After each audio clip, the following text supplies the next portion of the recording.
Coming to you live from downtown Detroit, this is Benzinga's PreMarket Prep with your host, Joel Elconin. This is a volatile puppy here, isn't it? And Dennis Dick. I'm bidding a penny. I will buy the stock for a penny. With everything you need to start your trading day.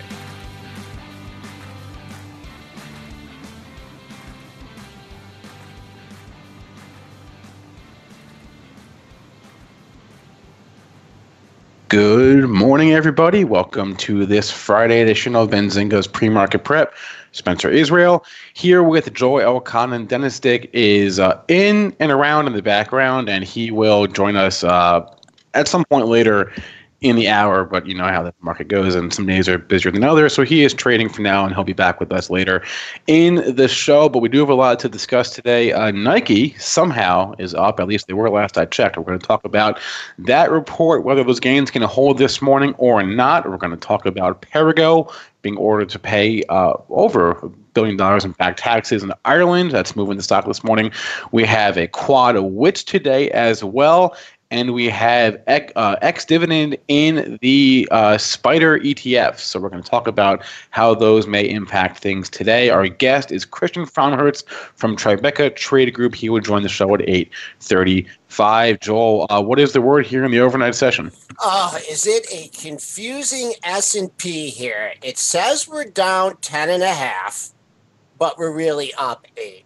So how's that? How's that to confuse everyone to start the morning? And I'll go through this real quick. The 4 p.m. cash close was at 24.67 They ratcheted the SPOOs up 20 handles between 4 and 4:15. I cannot find any specific reason. Someone just wanted to own the SPOOs. It moved the SPDR. The stocks really didn't move with that. So not only do you have a 20-point move from 4 to 4:15, you have the SPDRs and all the ETFs going ex-dividend today, and you have quad witch. So, man, oh man, I think maybe sitting on the hands early to let the big boys battle it out here. But I'll just give you the numbers. And 91.75 is the pre-market high. I'm sure everyone would love to see that taken out. Above that, a nice target would be Wednesday's close at 2504.75. Coming back on the downside, coincidentally, the pre-market low print of 67 even is one tick below that cash close print. After that, folks, I can't give you any number until Thursday's low, way down at 24.4150. And that 24.4150 is going to be my number, not for today, not for the week, not for the month, but for the quarter.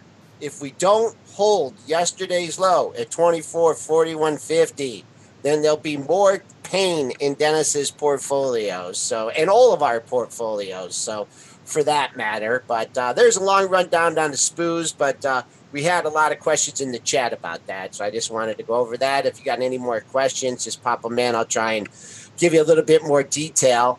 Crude is in the red here by 62 cents at 45.28. Crude just cannot find a bottom here, folks. A lot of people are looking, just at the whole numbers, and that's all I can give you. I don't know how long it's going to take to get to 40. But just an ugly-looking monthly, weekly, daily, whatever chart you want to call it. In the red, as I said, by 60 cents, 45.13. That's a new low of the move. Gold, a little flight to safety yesterday, but we are now down $4.5 at 1263.30. Silver in the red by 12 cents at 14.75. So let's bring in Spencer here, and Spencer is going to get a well-deserved week off and vacation from me. Yeah. Spencer, what are you doing next week? Not going on a little road trip. We're heading down first to Cincinnati, then to Pittsburgh, then to Virginia, then to Maryland, then eventually to my parents in New Jersey, and then we're coming back. So it'll be a long roundabout way from here to New Jersey and then back here at some point around the new year, January 1st or so. But I'll be back with you folks. I'm here today, and then I'll be back on the, I guess on the 2nd? Is that the first? Yes. Yeah. And every day at 8 a.m. or 5 to 8, you're going to have your cell phone right next to you as I call you frantically trying to get the show started, folks. Sorry about the hiccups this week. Spencer's going on vacation, so the technical guy that doesn't know anything about running technical stuff has been doing it. So that's the reason for the hiccups, but we'll see what we can do. So far, so good today. So I got up at 5:30 this morning and been testing out how to do it right. So hopefully that will continue. Spencer with Triple D in the trade cave here. I will let you lead the way, and I'll do my best analysis. All right. Well, let's start with Nike here, because it was a good report, but I still don't get why it's up the way it is. So I'll give you the numbers first. The Q2 EPS 52 cents versus a 46-cent estimate. Sales 9.4 versus $9.16 billion. So beats on both EPS and sales for the Q2. Inventories were up. They said that revenue was up in nearly every category, particularly on the digital side. All of that is good news, and the stock did pop on that. But I'm a little surprised to see it pop the way it did in this market. It's up because it's up, Spencer. That's like the only reason, and you just can't in this market. Looking for explanations ain't going to do you no good. Market does what it wants to do. What I'll say here, and we've been talking a lot about fades on this earnings report, and to me, just looking at the 15-minute chart here, you poked your head above 73 here several times in the pre-market, after hours, and pre-market session. So I will use that. Actually, the exact high, I get a little picky on my numbers, is 73.50. But I'm just looking at this whole $73 area. We get back above 73, hold 73, greener pastures ahead. I don't see anything on the dailies here until you get, your two-day high is 75.28. But for Nike here, getting above and holding 73 is important. That's a pretty big move, up 8%. You also have to take into account anybody that, bought the, 68, 69, 70, 71, 72 calls, depending on what they paid in the premium, they may be able to lock in some profits. If you got the 73 calls, they're 18 cents in the money right now. So that's something that may exert a little selling pressure on Nike. And is it pulling up any of these other stocks with it? What are our sympathies plays here? Foot Locker is getting a little pop. What else do we like to associate? Under Armour, UAA. Okay. Boy, that thing's in the doghouse, huh? Under Armour? Holy mackerel. Yeah. Oh. It got hit pretty hard a few days ago. But going back to Nike for a second, on that daily chart, I want to draw everyone's attention to the last time I went out of town, which was Labor Day, which was the launch of the Colin Kaepernick ad campaign, which people thought or made a lot of headlines, put it that way. And this is the earnings report that encompasses that quarter for the full quarter of the Kaepernick ad campaign. And the move happened, so August 31st to September 4th was the first day because we had Labor Day off. So that little gap down from the 31st from $82 to $79, that was like the Kaepernick dip, so to speak. But now 79 seems like a ways away on the upside. Right. I like what you're doing here. You're using events as markers, in the stock price. I like to do that a lot as well. Just one thing has changed since the Nike, campaign with Kaepernick, and that's the market has gone in what. So, using price references is a good thing here. But, what's interesting, too, is it's just been retail hell lately. I don't know if this is enough to kickstart the entire sector, but, it's good to see Nike up. We're traded 73.03, up 5.5. So still my level for the day in Nike is 73. All right, let's go to the big loser of the morning, which is Perrigo. And they're getting hit pretty hard after PRGO is the symbol here. They were asked by Irish regulators to pay $1.87 billion in back taxes, which I think is one of the largest sums ever in back taxes. And so that's what's hitting Perrigo this morning, if you hadn't seen that news. Yeah, they're a generic drug maker. I think originally started in Allergan, Michigan, but now domiciled in Ireland. I mean, I just don't even know what to say about it. It's a horrible looking daily, horrible looking weekly. We just printed 47.64. I don't even know where to give you support here. I guess you could use the pre-market low. Actually, I'm going to have to change to a monthly on this one. You're in trouble in a stock when it's going down and you're looking for support in the monthlies. You have to go back to what, we're under $50 here. Last time we traded under $50 was in March 2010. Spencer, what were you, probably like a junior in high school there? 2010, senior in high school? I was in college. Okay. 49.12. We took that out. The next low that I have is from February 2010 at 43.10. So there you go. If you want me to give you a number in Parago, potential support at 43.10. All right. One back to the earnings parade. There weren't many, but there's a couple more. CalAmp, the wireless technology provider, had earnings after the close yesterday. Getting a hit on that this morning. The Q3 adjusted EPS 25 cents was a 2-cent beat. The sales was a slight beat as well, 88.5 versus 88.26 dollars. But the Q4 EPS guidance was light. 23 to 29 cents was the range they gave. 30 cents was the estimate. Sales guidance also light by about we'll call it $7 million. So light on the Q4 guidance was CalAmp. Wow. Uninitiated 2-for-1 stock split over the last 3 months, trading lower in the pre-market. I'll give you your pre-market low is 1080. You have bounced above that a little bit. Spencer, what do they do? Do you know what this company does? I hate to throw you under the bus like that, but I feel like it's what like the hell they do like wireless technology. Like I don't know how to explain it other than that. Like they provide technology for wireless companies. What? Okay, well, they're not doing a very good job of it. That 1080 low coincides with your May 2013 low at 1086. After that, your next monthly low comes in at 926. All right, let's go to the spider ETFs because How about CTAS? Can we do that real quick?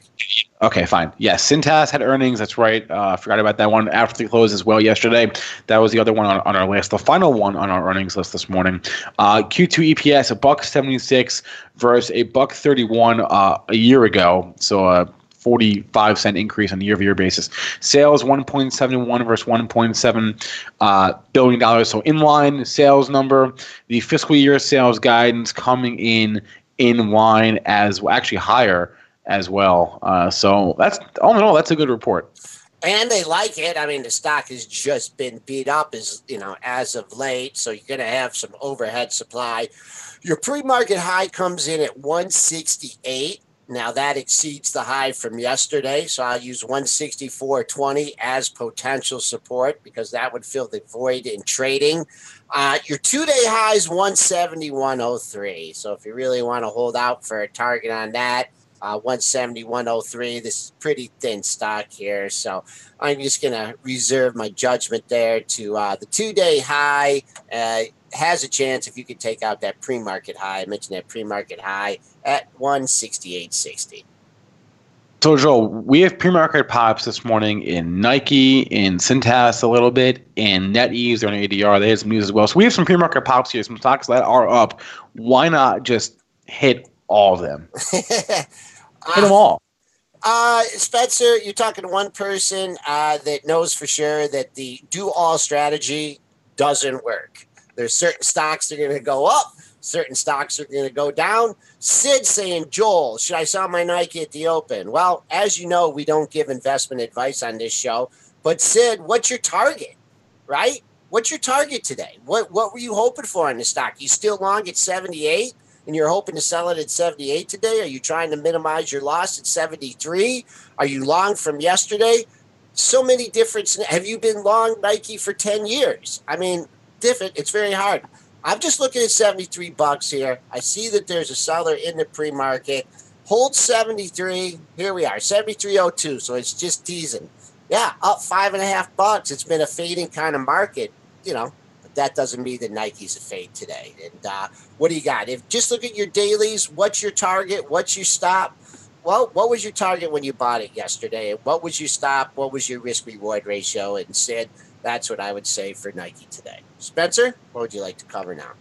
You know what's interesting this morning? I was looking at China here, and the FXI, which is the largest Chinese ETF is in terms of assets, is down a hair, a smidge this morning, but the stocks are up. Alibaba is up, JD is up. Look at Baidu. Baidu's up a little bit. I saw Billy was up. So a few of these Chinese names are up here this morning, and there's no news or Huya is up, HUYA.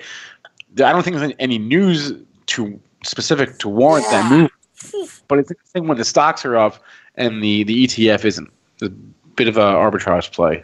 Yeah, I mean, if you're good at doing arbitrage against the exchange, I don't see any specific. I just think we're just in a little bit of just with the peril here with the tariffs. I think someone mentioned that they're going to do some fresh stimulus. I mean, the FXI, here's the daily chart. I mean, it doesn't look great. I mean, it goes up, it goes down, it goes up, it goes down with the tweets. I mean, I guess for longer term, I just would look at the October 29th low of 37.85 if I'm trying to swing trade from the long side. And until there's any kind of resolution, and also I'm looking at countdown to the shutdown, 15 hours. I mean, there's a lot of other factors going on, but it's certainly not out of the woods until, I would say, if you want to buy it on strength, wait for it to clear, 43.5, 46, and maybe avoid yourself some pain. But it's certainly been a trading range, and really don't follow all the individual stocks that closely. I'll just look at BABA, because that's the one that is the most frequently, traded, up $1.59. Just a horrible day since it hit nearly 170. Once again, you're looking at a swing trade. Base it on the low of the move at 130.06, and I know I won't be able to go back this far in the charts, but I think there's a gap around 125. So I think that, if it did take out that low and it did fill that gap, then maybe I've been only waiting it for like a year and a half to fill the gap. So that's where I would be interested in BABA. You could go back farther back on your daily charts and find that gap that I'm talking about. Good call on the stimulus, and thanks to Chris F. in the chat. The FXI is mostly banks and not so much tech stocks, which explains the discrepancy there. But let's go to the Spider ETF. We don't really go sector by sector very often, but today is the day that they go ex-dividend, so it's the first day that they trade without the value of their dividend. And let's go sector by sector here and just kind of look at the charts of each of these Spider sector ETFs. And let's start at top of my list. We'll go in, I guess we'll go in alphabetical order. So let's look at the XLC first, which is Communication Services, which is the rename. The new one. It's got Facebook, it's got Google, it's got Netflix, it's got AT&T, Disney, a lot of those types of media conglomerates, and the XLC. So a relatively new one. Oh, boy, I bet you they're glad they debuted this thing and it went to 52. I mean, what can you say about this thing? The chart looks absolutely horrible. These stocks have been getting trashed.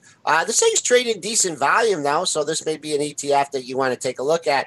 I will say one thing in specific to all these. And this one has a dividend then, correct?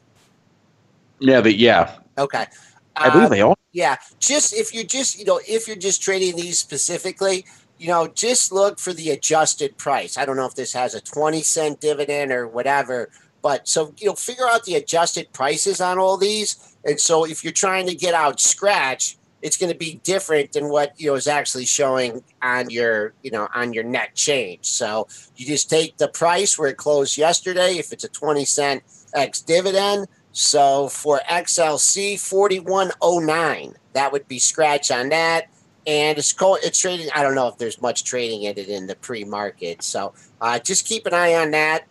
The price minus the ex dividend price is scratch on the day if you're trading these ETFs.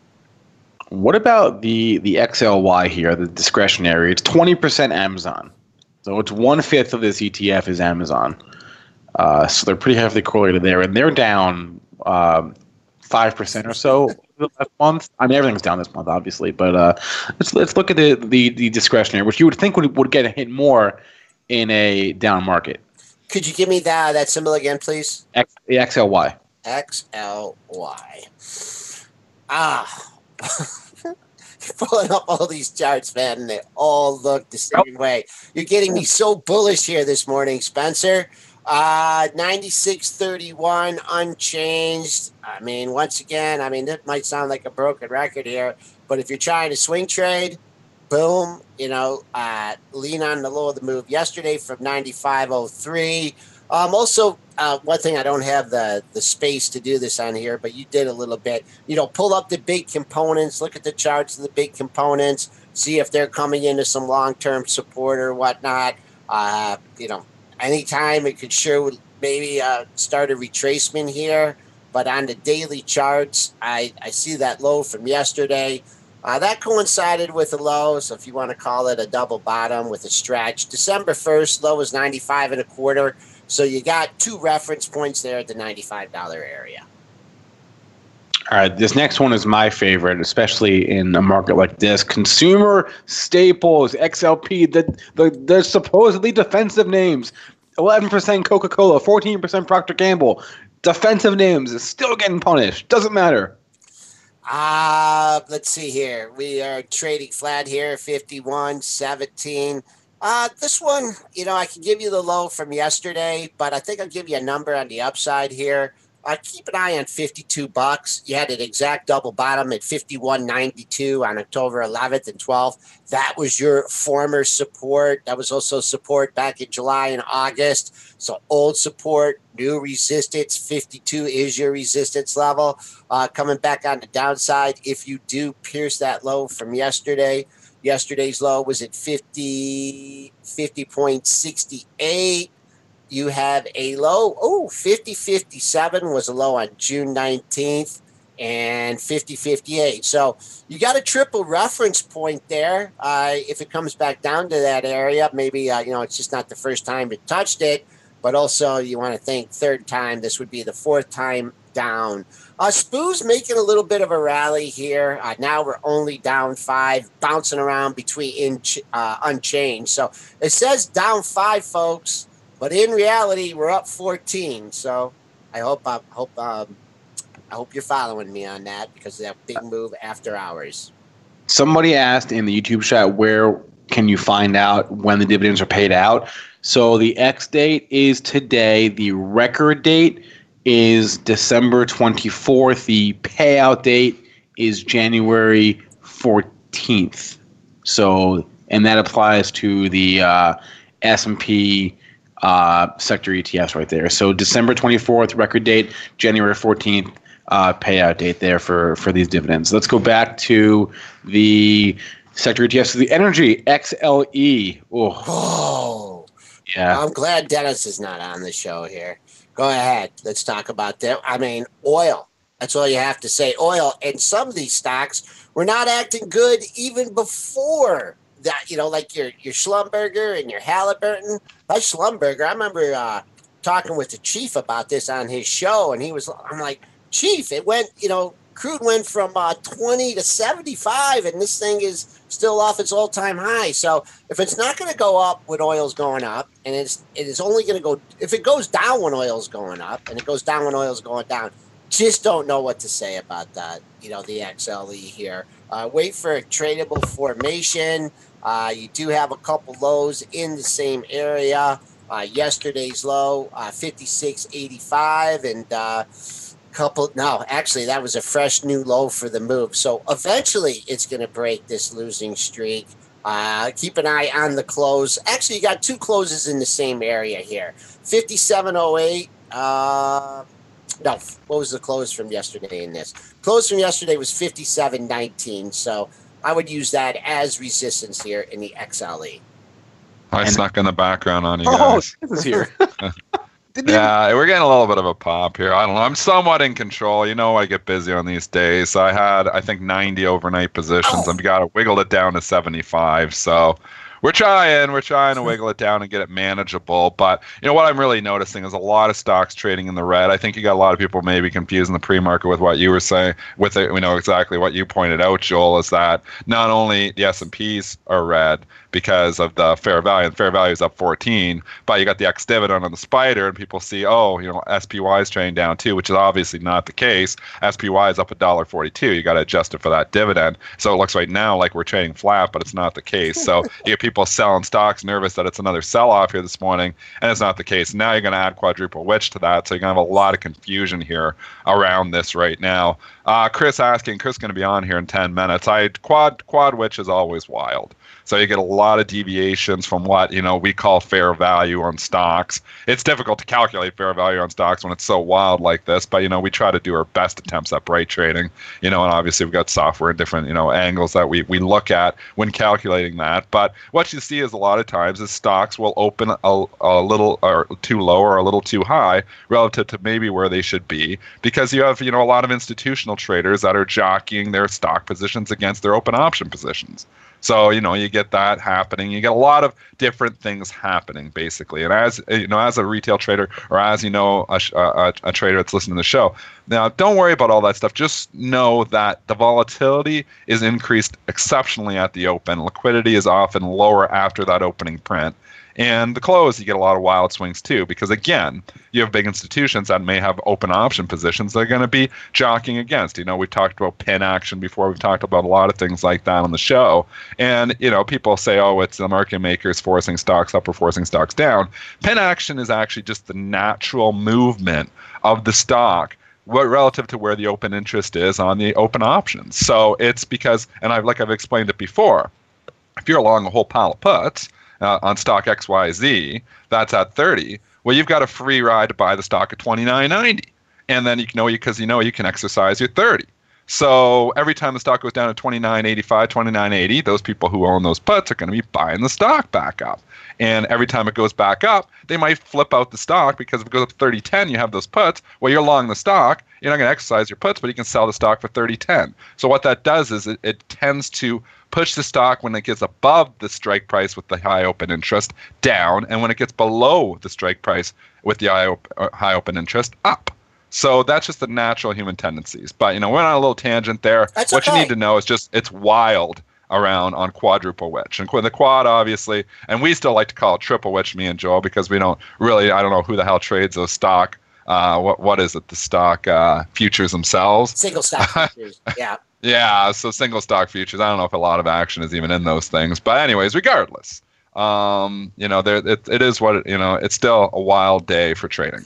Is 90 a record for inefficiency traders like me? Is it 90? Is that a record for overnight positions? Oh no. No, I've probably got over 200. So I would say on average, I have 50 overnight positions. How do you sleep at night? Seriously. Yeah, but I'm hedged. So I'm always net market neutral. I'm trading market neutral. So I'm trying to, basically all I'm doing is trading, stocks when they're a little bit relatively too low. I'm going to buy them, and when they're a little relatively too high. But I'm plethora of strategies. I'm trading news. I'm trading the upgrades and downgrades. I'm trading everything that breaks through in news. I'm trading. And right now we're going to get the imbalances here. So we're going to see some movement here again, guys. 8:30, all buy imbalances. Huge buy imbalances here happening right now. But again, these flip around a lot. So just because I see 2 million to buy on Bank of America and 228,000 here to buy on Morgan Stanley and 489,000 to sell on Goldman doesn't mean anything, because these things, there's going to be so many institutional players that are coming at the open. A lot of these will get offset.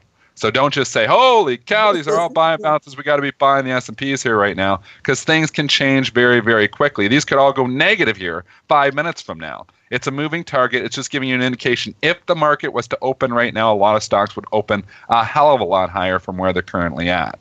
But with, the market, trading already up, 16 handles, you'd expect some buy imbalances anyways. Do you want an old expiration story that I probably never told? Yeah, expiration stories are awesome. Yeah, I don't even know if it was triple witch back then. This is a long time ago when I was trading on the floor. Long time ago. At the Merc. and it was I think it was my first triple witch expiration, and I was trading the futures, and I was in there early. And a lot of people are like, hey, you're a new trader, you should probably just sit this out. And I'm like, yeah, well, whatever, we'll see. I have my levels or whatever. So the market opened up, and I got longer like very quickly off the open. And I don't even know what the S&P was back then, maybe 200 or 300 or whatever. But it had like a big move up, and I'm thinking, man, this maybe I should just hold this forever. And I'm like, it's triple witch expiration. I don't know what I'm doing, so I got out of the trade, and with a nice profit, I carded it up. I checked the trade with the guy, and then by the time I walked out of the pit, okay, and went to pull my cards in, it was a major loser. It was a major, major loser. It hadn't moved that much that quickly. Yeah, and I don't even know what the spoons used to be $500 a point. I don't know what it does. So that was a long time ago. So man, I just I play it close to the vest on these days. I think this is a really interesting expiration because we had the all-time high on the Friday of the September expiration. I thought we might make an important low this week. I thought it might be today. I don't know if we're going to see the 2441, but a lot of times there are turns, and that's what trading and investing about. It's catching turns in the market, and a lot of times they occur on these quad witch expirations. So it's a good day to trade. It'll be good volatility, but it's also a good day to sit back, observe the trading action, and maybe make a one, or if you're investing, longer term, to make a plan, because that low from yesterday, 2441.50.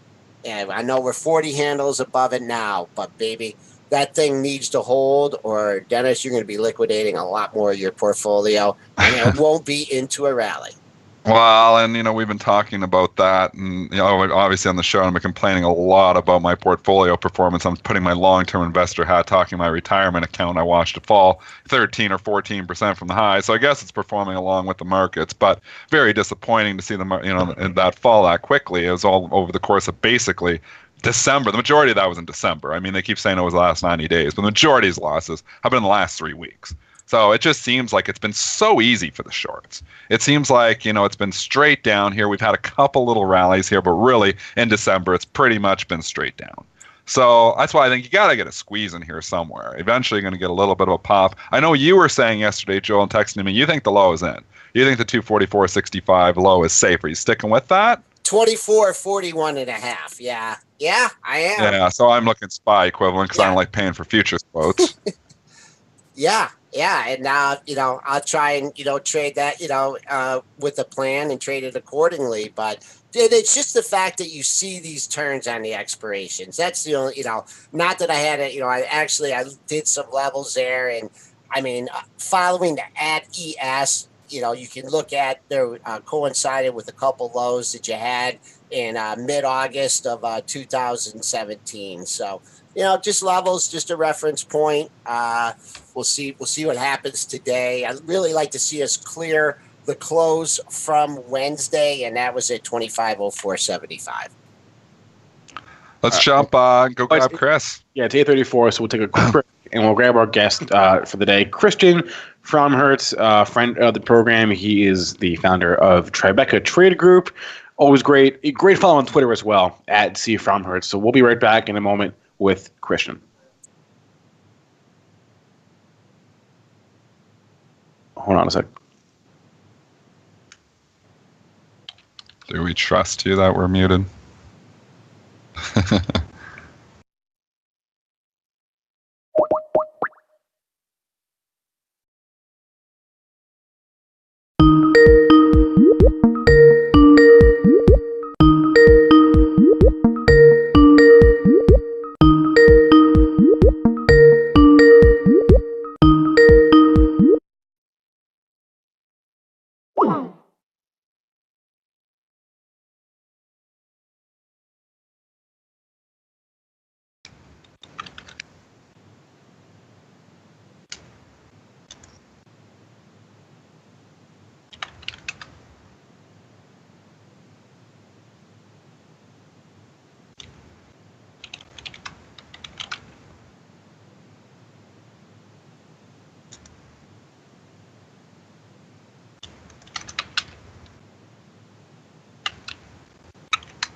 and good morning. It's a monsoon in New York City this morning, so we got volatility not only in the market but in the weather. I'm down on Wall Street, and if you've ever been down there, the wind is it's the windiest part of New York City. So you got the volatility all over the place this morning. I feel like it's always hotter in downtown than the surrounding area. It's always colder and it's always windier. Everything is more extreme down there. I just get that general having worked down there for a minute. Yeah, it's definitely in the wintertime. I mean, you really have to watch the wind. The wind really picks up. I love it down here. I love Lower Manhattan. And I've worked down here since 2003, either institutionally or now for the Tribeca Trade Group. But it's a great area, but in the wintertime, it can get quite nasty. All right, I want to start off first, Christian, just a general question. I follow you on Twitter at Fromhertz, and you tweet frequently about fund flow. And just tell me why you sort of watch that metric. Yeah, sure. And, it goes back to my background, right? I mean, I traded Delta One products ETF for Merrill Lynch, going all the way back to 2003. So so I've been tracking this data, and it's really nice because what happens is, which you don't really get a major glimpse at in other areas of the market, you get, basically next day after there's buying and selling, you could see what people bought and what they sold. So it's just really easy. And of course, the charts will tell you a lot of things going on as well. But it's really interesting to kind of see where people are placing their money. It's really good for contrarian too, when people really start to either put too much money into one area of the market. You want to be kind of cognizant that an area is getting overcrowded. But it's also nice to kind of see, as we have right now, money kind of rushing out of the door in certain areas. So it gives me a couple different strong points to kind of go off of what institutional money is doing, some retail as well. But it can be used for a couple different reasons. So I think it's very helpful. All right. So yesterday we had a guest on, and we asked her to talk us off the ledge here. She didn't quite do that. She actually made us more scared. But give us your thoughts on this general market here and sort of where we're heading into Q1. Yeah, and I was listening yesterday, and I've said this before, but you guys have a great morning show. I love that you guys have different guests come on and different perspective, but just the daily, talk about what you guys are seeing out there and what you guys are feeling is just, it's exceptional every day. And I try to tune in as much as I can. But thank you, sir. Yeah, for the first quarter, that's a great question. I mean, this is my type of market when we've got things like high yield bonds. I mean, the HYG ETF yesterday traded record volumes yesterday. So it is what it is, right? We're in a short-term, medium-term downtrend. I guess long-term, I guess you could argue right now, I guess that's probably in a downtrend as well. So that's where we are. But I think for the short term, we've gotten really oversold. I look at the RSI in the major indices to kind of tell me those have all drifted. They're not super oversold like they were in October. I think the RSI for SPY was around like 20 it got to.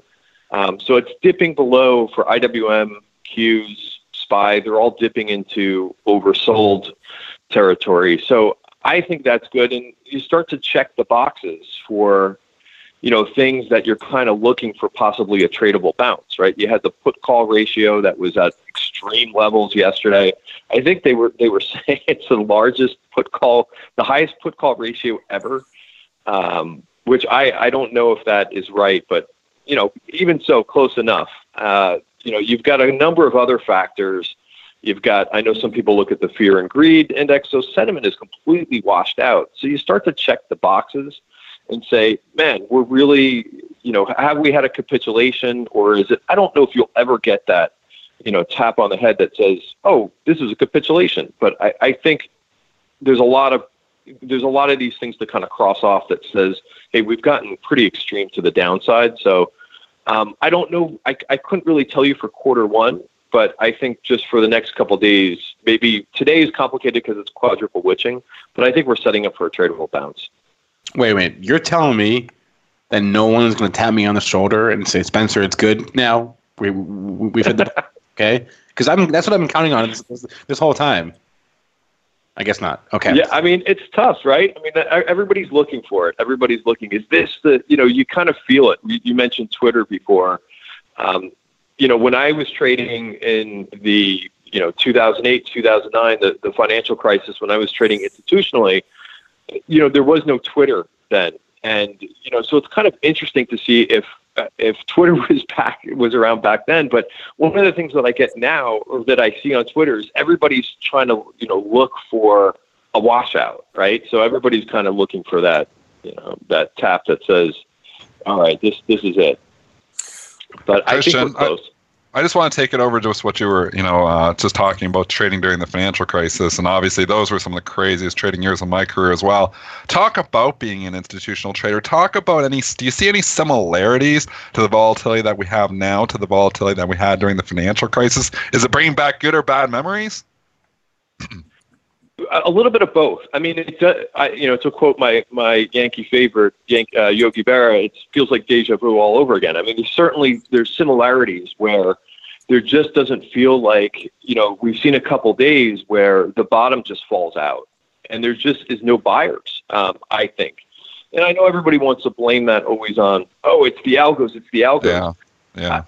I mean, that's a contributing factor. But if you look at the fund flow data that Lipper's been putting out on the mutual fund side, there is some massive selling going on. So, of course, the high frequency guys will try to front run that.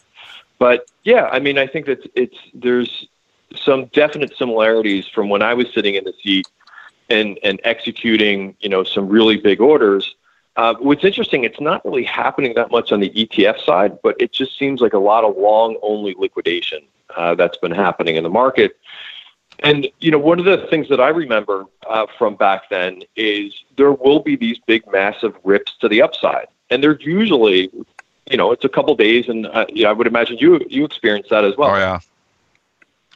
Yeah, I can, So I think you That's what I was just going to say is that it's almost been, even in this market, I said it right before you came on, I'm not sure if you heard, but, we've been selling straight off, and it's almost been too easy for the shorts here in the last week or so. We've had a couple 300-point rallies, but I forget who tweeted it out. There was somebody tweeted out yesterday that was like the first rally in the last 9 days that we've rallied over 400 points. So, I mean, and you can say, well, that, it's an extreme rally, but I mean, we've been selling off 500 almost every day. So it's been almost too easy for the short. So aren't we due to squeeze these guys a little bit? I mean, I think so. I think if you look at some of those things like the put call ratio and the Lipper data of showing just extreme numbers there, I go back to because there's also been a credit issue too that's going on. And if you look at that HYG ETF, record volumes on a move down. To me, it feels like we're due for a ripper to the upside. Now, what day that happens, I don't know. But I think, just kind of setting alerts, out there so that you can kind of catch these things. I mean, that's kind of my process in the morning for the major indices, for some stocks that I'm watching. I've been doing a lot of browsing, but not that much shopping. And I just kind of stand ready to say, okay, to say like, when is the day going to come? And you kind of have to be careful. And as you said, it's been all too easy for the bears, and the bears are starting to build some confidence. Like I see a lot of people on Twitter saying, Amazon's going to go down to this price. I mean, regardless of whether you're bearish, bullish, or neutral, I think you don't want to get over the tips of your skis in this market and really make a ton of predictions. You just want to trade the price action. Ron, what about your? Go ahead, Dan. I was going to ask about from a longer term perspective, because we have both traders listening to the show. We also have longer term investors as well that are scratching their heads on this. And what you just said was you're doing a little bit of browsing, but you haven't done a lot of full on shopping here yet. Are you starting to think like maybe some time to start adding some stocks to your retirement account, or do you even have, or do you just trade and you don't trade or hold stocks in your long term portfolio? Yeah, and I heard you talking about that yesterday with the investment. I mean, I have two. I've got my trading account, and then I've got a separate cash account which I basically went to all cash in the investment good call. account. My 401k, I haven't looked at my 401k, which is probably Don't look, But- Christian. That's what I'm kind of talking about. In Canada, they're called RSPs, and I never sell any stocks out of there. And I look at that thing, and I was like, holy cow, it's been annihilated. But anyways, I'm Canadian. There's a lot of Canadian ETFs that have a lot of oil, so oil really got hit hard. But it's not pretty. Yeah. I mean, so it all depends on your time frame, right? If you're long term, yeah, I mean, sure, this is probably an area that you want to start picking at. But, I know from just experience that that bottoms it's a process, right? And I know it seems like the feel that I get from Twitter is that nobody wants to miss the move to the upside. And I just know from my experience that, it takes time. Like, I don't think we're going to see that big V recovery. I think you're going to see, a couple squeezes up. I don't know if the bottom's in. Nobody knows if the bottom is in, but I think it's just going to take a little bit of time for the market to kind of figure out and all that money that rushed out the last 2 weeks. I mean, I don't think it rushes back in, in the short term. So I think you just kind of have to wait and see what levels we can retake and then have a tradable level that you can basically, trade against, right? I mean, you have to have some support because if we are in, and I don't think that we're in 2008, 2009, but, that took a long time for that to kind of wash its way through. So I'm not rushed to kind of buy, a bunch of things down here. Christian, I just want to ask you, well, first of all, I agree with that. Those rebounds that we had back in, off the October lows and November lows, I mean, it's hard to say that they weren't healthy. I mean, they just weren't, we didn't form a bottom. The institutions do not rejockey their positions that quickly and be able to accumulate their stock when we have those kind of moves. So, yeah, if anything, I think before we turn around and if this is a bottom, I want to see some consolidation. I don't know if you're looking, the VIX a little bit afterwards, but you can just kind of feel it in the market, like a couple inside days or double tops and double bottoms. So I totally agree with you on that. I just wanted to ask you, like when the markets get like this, you have to change your perspectives on the markets. And I know a lot of short-term traders look at, 1 minute charts and 5 minute charts. And the shortest time frame I try and go is 15 minute.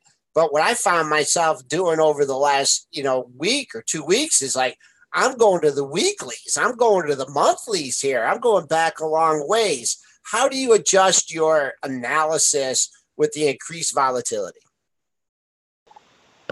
Yeah, and those weekly and monthly charts are pretty nasty looking, right? So I'll do that once a week. I'll spend on the weekends. I'll basically go over the weekly charts, and I think that kind of paints a pretty going back to what we were just talking about. It looks like it's going to be a process, right? From how ugly some of those weekly charts look, and even if you look at the monthly, I looked at a couple monthlies and I was like, ugh, nasty looking. But basically, because I'm an everyday, just as Dennis always talks about daily trading. I'm definitely doing a lot of short-term trading, and this is great. If you're really good at day trading, then this market is fun for you. I do a little bit of day trading, but I'm mostly a swing trader, and that's why I said I'm doing a lot of browsing right now because it's very hard to swing trade right now. But I will look at the 5 minute and I will look at the 1 hour, and I will just every morning set alerts, because I don't want to miss a big move either. If we're going to rip to the upside, if that happens, what I do is I kind of set alerts on a bunch of different individual names and some of the indices. And that will tell me if we kind of take back some crucial levels, if there's more than just short covering going on in the market. So yeah, 5 minute and 1 hour is what I look at. All right, we've been on the line with Christian Fromhertz of the Tribeca Trading Group. Chris F. in our chat, and Chris, I really appreciate you, popping in. It's always good to get different perspectives on the markets, and thank you very much for those kind words. It's really nice to hear from an experienced trader as yourself. And we'll try and get you on again after the first of the year. Anytime. Thanks for having me on, guys, and I would love to be back on again. So great to hear from you guys. Thanks, Christian. All right, S&P's up 2 1/4, really up 15 1/4. 92 1/4 is your pre-market high, and Angie Baby thinks that 24.90 is a tough area, and I'll concur with her. What did we do on that last little bump up? We just got to 92 1/4, so we did make a new high. So you do have some sellers over 24.90. Like I said earlier in the show, my bogey on the upside, that would be Wednesday's close of 25.0475, and that would be over the psychological 2,500. A lot of different levels there, confluence in the market. Dennis, are you still here with us? I'm still here trying to grasp, it's a lot of wild trading here right now. And you know why we just started selling off? They watch these opening imbalances here, and we just went all red on the imbalances. Really? So, it all flipped from green to red. So they were all heavy to buy. They all just went heavy sell. That's why we just dropped 40 cents in the S&Ps. Media will try to give it another reason. It perfectly coincided with those changes in the imbalances. So, this is why, we've got this information for you guys. We try to give it to you as quickly as we can. And they all just went heavy to the red. And that's why you saw the S&Ps just fall 5 handles because of those imbalances. But I said that, they're going to flip. They could flip back again here. So, they're whipping around. The algos are all trading off of these too. So it's all just algorithmic trading. Boom, the imbalance all flipped to red. They all start hitting, bids that they can hit in the pre-market. So they're all trying to just do the arbitrage as best they can. Ask you a question here. When do they have to submit their final order? What do you mean? They're flipping right now. Is that people coming in and offsetting? Well, it's a combination of all the orders, right? So an imbalance, and maybe this is a good educational point here, is obviously, I see Coke 578,000 to sell. Well, that could be one institution. It could be a multitude of institutions. It's a moving target, so they continuously adjust. As orders come into the system, those numbers will adjust. If I was to throw in a 10,000 shares to buy Coca-Cola right now, that imbalance would be reduced. And it's all relative to the closing price. So Coke closed at $47.54. So we see 578,000 to sell relative to the closing price here. It means it's going to open lower. So if it was to open right now. So you could keep those orders will keep coming in even after the open. Well, after 9:30. When can I cancel my Coke order to sell 500? On New York, you can cancel it continuously. You're never locked in. On NASDAQ, if you're participating after 9:28, you're locked in. So they don't let you cancel after 9:28. On New York, you can cancel right up till the last, not even the last second, you can cancel after. If stock's not open, you can still try to cancel. Sometimes they'll say cancel pending. You're like, please cancel, please cancel. Cancel pending, are they going to let me out or not? And then the stock opens and you get it. So it's not obviously, they got to let you out, and sometimes it doesn't have to. But on NASDAQ after 9:28, if you have your opening to participate in the open after 9:28, that order is locked in. You can't cancel it. Okay.